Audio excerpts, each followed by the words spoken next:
I just want to know if you can expound on what your takes on completely free education for students. I know, being a first generation college student, I'm $40,000 worth of debt. I'm in $40,000 worth of debt right now, graduating. I have a grandmother that's still paying off student loans from 20 plus years from now.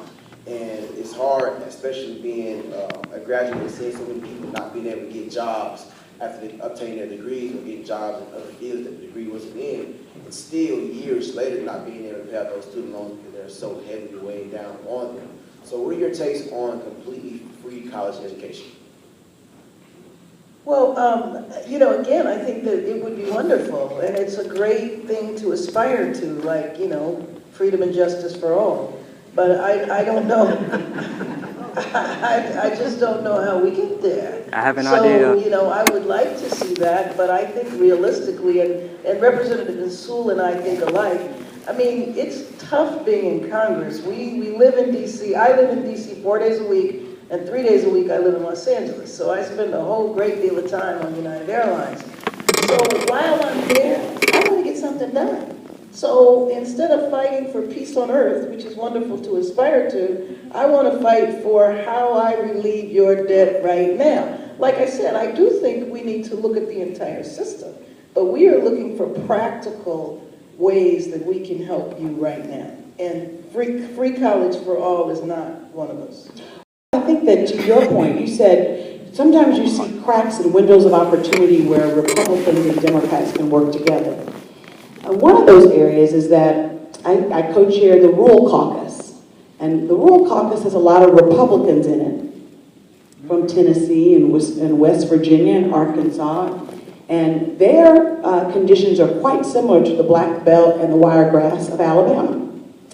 Now, you can choose to talk about what you differ in these meetings. I like to talk about what we have in common. And one area of opportunity to get something free, everybody is worried about vocational and technical college. Everyone is worried about the next generation of folks who have a real skill set that's needed no matter what the economy does. We need a good workforce, and people are laser focused on that. So I think one creative thing, and one thing that I would be willing to sponsor, co-sponsor, is maybe trying to figure out, we have to take baby steps before we can run.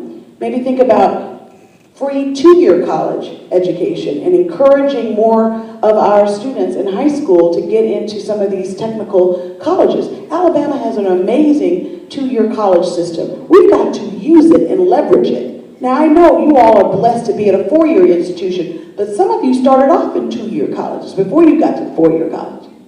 And so I think there may be a slither of opportunity where Republicans and Democrats can work together on an issue that both parties are talking about, trying to help folks get a better skill set. And I have to say, one of the opportunities for HBCUs, you know, the federal government is a big funder of the education it likes to see. So STEM programs are abundant because we saw 2 or 3 decades ago that we have to encourage folks to go off and get PhDs in engineering and mathematics and technology, that we knew we needed to have a better workforce that was geared towards that.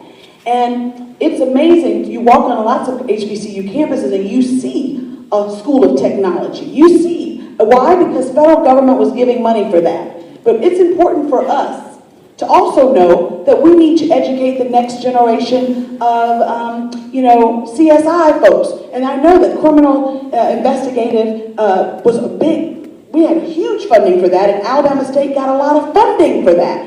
I also know that I sit on Intel, and lack of diversity was a big issue, and all of a sudden a pot of money was available. And Geraldine, you applied when Miles College, before I even became a member of Congress, I was so proud to know that Miles College had a center of academic excellence in intelligence. Why? Because Congress designated certain pots of money to inspire and encourage students to get into certain fields. So it's up to us to also, as members of Congress, to start thinking creatively about how we can create and carve out pots of money that we can have specifically going to HBCUs. Because we know that you graduate the highest numbers of lawyers and black doctors and black veterinarians and black engineers. And so it's critically important that we can be creative in that way as well.